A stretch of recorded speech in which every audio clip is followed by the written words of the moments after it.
ඇත්තටම අපේ හාමුදුරුවනේ මේ අවස්ථාවේදී මට අපේ අල් කුර්ආනයේ තියෙන වැකියක් මතක් වෙනවා. අල්ලාහ් දෙවියන් වහන්සේ මෙන්න මේ විදිහට කියනවා වල නබ්ලුවන්නකුම් බිෂයිඉන් මිනල් ඛෞෆි වල් ජූഇ වනක්සින් මිනල් අම්වාලි වල් අන්ෆුසි වස් සමරාත් වබෂිරිස් සාබිරින්. වල නබ්ලුවන්නකුම් ඕගලන්ව අපි පරීක්ෂාවට ලක් කරනවා. මිනල් ඛෞෆි බයක් ඇති කරලා වල් ජූഇ කුසගින්නක් ඇති කරලා වනක්සින් මිනල් අම්වාලි වල් අන්ෆුසි වස් සමරාත් ඔගලන්ගේ ධනය නැති කරලා ඒ වගේම ඔගලන්ගේ ජීවිතය නැති කරලා ඒ වගේම ඔගලන්ගේ වගාබිම් නැති කරලා අපි ඔගලන්ව පරීක්ෂාවට ලක් කරනවා. ඒක කියලා අපේ අල්ලාහ් දෙවියන් කියනවා වබෂිරිස් සාබිරින්. හැබැයි මේ වගේ විවසනයන් වලට මුහුණ දීලා ඒ විවසනයන් වලින් අපි තමාව ඉවසිලිමත්ව කටයුතු කරන්නාට ස්වර්ගය ලැබේවා. වබෂිරිස් සාබිරින්.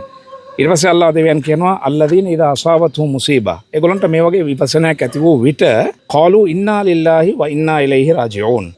ඒ විශ්වාසවන්තයින් ඒ භක්තිකෙන් මොකක්ද දන්නවද කියන්නේ? මේවා අල්ලාහ් දෙවියන් වහන්සේ විසින් ලබා දීපු දේවල්. ඒ නිසා අපි පුළුවන් තරම් ඉවසීමෙන් ඉවසිලිවන්තව කටයුතු කරන්න ඕනේ කියන පණිවිඩය දෙවියන් වහන්සේ අපිට ලබා දෙනවා. ඒ වගේම මට මතක් වෙනවා මේ දවස්වල සමාජ මාධ්‍ය තුල හැමෝගෙම කටේ තියෙන බුදු වදනක්. අචින්ති තම්පි භවති චින්ති තම්පි විනස්සති. මේ ලෝකේ අපි හිතන කිසිම දෙයක් සිද්ධ වෙන්නේ නැහැ. මේ ලෝකේ සිද්ධ වෙන දේවල් අපිට හිතා ගන්නවත් බෑ. ලෝකේ සිද්ධ වෙන දේවල් අපිට හිතා ගන්නවත් බෑ. අපි හිතන දේ මේ ලෝකේ වෙන්නේත් නැහැ. ඒ නිසා ඒ කුර්ආන් වැකිය බලනකොටත් බුදුරජාණන් වහන්සේගේ මේ දේශනාව බලනකොටත් අපිට තේරෙන්නේ එකම දේ තමයි. මේ මිනිස්සු වශයෙන් අපිට මේ වගේ ස්වභාවික විවසනයන් වලට මුහුණ දෙන්න සිද්ධ වෙනවා. පුළුවන් තරම් අපි ඉවසිලිවන්තව කටයුතු කරමු. පුළුවන් විදියට අපි අනිකාට උදව් කරමු. වල්ලාහු ෆී අවනිල් අබද් මා කානල් අබ්දු ෆී අවනි අඛී. විවසනයටපත් වෙච්ච කෙනෙක්ට උදව් උපකාර කරන තාක්කල් දෙවියන් වහන්සේගේ උදව් අපිට තියෙනවා කියලා තුමාණන් හදීසයක් මගින් සඳහන් කරලා තියෙනවා. ඒ නිසා මෙතන කොටස් දෙකක් තියෙනවා. එකක් විවසනයටපත් වෙච්ච අය, අනිත් අය විවසනයටපත් නොවිච්ච අය. විවසනයටපත් වෙච්ච අය පුළුවන් තරම් ඉවසීමෙන් කටයුතු කරමු. විවසනයටපත් නොවිච්ච අය පුළුවන් තරම් අපි ಜಾති ආගම් කුල මල ભેදයකින් තොරව අපි සියලු දෙනාටම උදව් උපකාර කරලා අත්වල් පැනගෙන අපි ආපහු මේ විවසනයෙන් ගොඩ එන්නට උත්සාහ කරමු කියන එක තමයි මුස්ලිම් භක්තිකයෙක් හැටියට සහ මෞලවිතුමෙක් හැටියට මම දෙන පණිවිඩය. වෙමස්තුති මන්ත්‍රීතුමා යමක් සඳහන් කරන්න. අපේ ආම්දුනේ අපේ ඉගෙන ගන්න ළමයි 300ක් ඉන්නවා කියලා දැන් ආරංචියක් ආවා. අපේ රස්මි මෞලවිත් කතා කරුවා. ඒ ළමයින්ගේ ඉගෙනීම පැත්තෙන් පොත් ඒගොල්ලන්ගේ ඉස්කෝලේ බෑග් ටික අපි බාර අරන් ඒක කරලා දෙන්නවා. ඉගෙනීම පැත්තෙන් එම දෙයක්ම ආම්දුනේ අපිට පණිවිඩයක් දෙන්න අපි නම්බර දෙන්න. අපිට පුළුවන් දේවල් ඒක කරන්න අපි ඉස්සරහට වෙන්න. ඒකට මේ පවුල් 168 දෙනාටම ඒ ඉන්න ළමයිට අපි පොත්පත් ලබා දෙනවා. එහෙනම් අපුඩියක් ගාමු. හරි සන්තෝෂ கතාවක්. Thank you. நிறைய சகோதரர்கள் அவர்களால் முடிகிற பொருட்களை நமக்கு கொண்டு வந்து தந்திருக்கிறாங்க. இன்னும் சேகரிச்சுக்கிட்டு இருக்கிறவங்க நீங்கள் பார்க்கலாம், பருப்பு, அரிசி, அதே போன்று சுகர், இது போன்ற பொருட்கள் வந்திருக்கிறது, உலருணவுப் பொருட்கள். நாடு முழுவதும் ஏற்பட்டிருக்கக்கூடிய தித்வா புயல் தாக்குதல் காரணமாக நாட்டினுடைய 20 மாவட்டங்கள் கடுமையாக பாதிக்கப்பட்டிருக்கக்கூடிய சூழல்ல ஆரம்பமாக நம்ம வெள்ளத்தில் சிக்கிய சகோதரர்களை மீட்டெடுக்கிற பணிகளை வெள்ளம்பிட்டிய பகுதிகளில் கிட்டத்தட்ட ஒரு 4 நாட்கள் செய்திருந்தது உங்களுக்கு தெரியும். அந்த சகோதரர்கள் மீட்டெடுக்கப்பட்டு தற்போது வெள்ளம்பிட்டிய பகுதிகளில் வெள்ளம் தணிந்து கொண்டு வரக்கூடிய சூழலில் அடுத்ததாக வெள்ளத்தால் பாதிக்கப்பட்டவர்களுடைய வீடுகளை துப்புரவு செய்ய வேண்டிய பணி இருக்கிறது.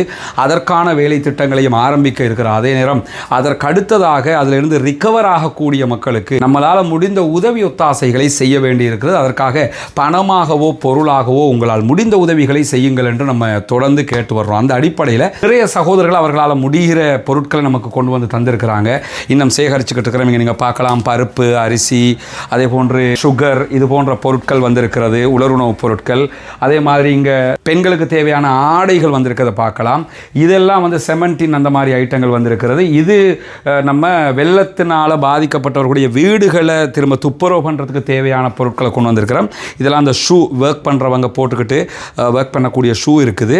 அதே மாதிரி இது இன்றைக்கி நம்ம சகோதரர்கள் தருகிற பணங்களை கொண்டு சில பொருட்களை வாங்கியிருக்கிறோம். அதில் இன்றைய தினம் கம்பளைக்கு 10 ப்ரெஷர் ப்ரெஷர் கன் அனுப்பி இருக்கிறோம். வீடுகளை துப்புரவு பண்ணும்போது வெறுமனே பட்டையால் தண்ணியால் நம்ம பிடிச்சிருந்தோம்னா ஈஸியாக கழுவி முடிக்க முடியாது. இது வெஹிக்கிள்களை கழுவக்கூடிய ப்ரெஷர் கன்.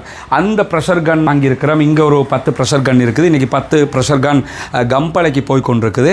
அதே மாதிரி இந்த பக்கம் அங்கே முன்னாடியெல்லாம் பார்த்தீங்கன்னு சொல்லி சொன்னால் வைப்பர், தேய்ச்சி கழுவுற ப்ரஷ், இந்த மாதிரி ஐட்டங்கள் எல்லாம் கொண்டு வரப்பட்டிருக்குது. இதெல்லாம் அடுத்த கட்டமாக கழுவுகிற வேலைகள், வீடுகளை துப்புரவு பண்ணுகிற வேலைகளுக்கு தேவையான ஐட்டங்களாக இருக்குது. கெமிக்கல்ஸ் நம்ம ஆர்டர் பண்ணியிருக்கிறோம். அதெல்லாம் வர இருக்குது. மக்கள் தாராளமாக தந்து கொண்டிருக்கிறார்கள். தொடர்ந்தும் இதற்காக நீங்கள் ஒத்துழைக்க வேண்டும். உங்களால் முடிகிற தொகை 100 ரூபா, 200 ரூபா, 500 ரூபா, 1000 ரூபா, 10,000 ரூபா, லட்சம் ரூபா எதுவாக இருந்தாலும் சதகத்துல் ஜாரியாவாக நீங்கள் தந்து உதவுங்கள். இந்த பாதிக்கப்பட்ட மக்கள் ஜகாத்தை பெறுவதற்கு தகுதியான மக்களாகவும் பல பேர் இருக்கிறார்கள். எனவே உங்களுடைய ஜகாத் நிதிகளாக இருந்தாலும் மார்க்க அடிப்படையில் இதை தாராளமாக தந்து உதவ முடியும். அவற்றை அழகாக முறைப்படி அந்த மக்களுக்கு கொண்டு போய் சேர்க்கிற வேலைகளை தான் நம்ம செய்ய இருக்கிறோம். முதல் கட்டமாக கம்பளைக்கு போய் கம்பளை சகோதரர்களுடைய நிலைமைகளை பார்ப்பதற்கும் நம்ம போக இருக்கக்கூடிய இந்த சந்தர்ப்பத்தில் தான் இந்த பொருட்கள் தாராளமாக வந்து கொண்டிருக்கிறது. தொடர்ந்தும் உதவ விரும்புகிறவர்கள் நம்முடைய முன்னால் தெரிகிற வங்கி கணக்கிழக்கத்திற்கு உங்களால் முடிந்த தொகைகளை வைப்பு செய்ய முடியும். அதே நேரத்தில் பொருளாக தர விரும்புகிற சகோதரர்கள் கொழும்பு மாளிகாவத்தை போலீஸுக்கு பின்னாடி இருக்கக்கூடிய NHS ஃபிளட் ஜாதிக மகள் நிவாசில் முன்னாடியே மில்டன் பெரேரா மாவட்டத்தில் 4வது லேன் லெஃப்ட் ஹேண்ட் சைடில் 4வது லேன் ஹிஜ்ரா லேன், அதில் முன்னாடியே ரைஸ் ஆப் அகாடமி என்று சொல்லி நம்ம அகாடமி இருக்குது. அங்கே கொண்டு வந்து தாராளமாக தர முடியும். அதுக்குரிய முன்னால் இருக்கக்கூடிய நம்பர்களுக்கு தொடர்பு கொண்டு உங்களால் எது முடியுது, ஒரு 5 கிலோ அரிசி பேகு தான் முடியும்னாலும் கொண்டு வந்து தாங்க. தாராளமாக அதை மக்களுக்கு கொண்டு போய் சேர்ப்பதற்கு தயாராக இருக்கிறோம். நம் அனைவருடைய எண்ணங்களையும் செயல்பாடுகளையும் வல்ல ரஹ்மான் தூய்மையாக ஏற்றுக்கொள்வானாக என்கிற பிரார்த்தனைகளோடு உங்கள் உதவிகளை எதிர்பார்க்கிறோம். தொடர்ந்தும் மக்கள் பணியாற்றுவோம்.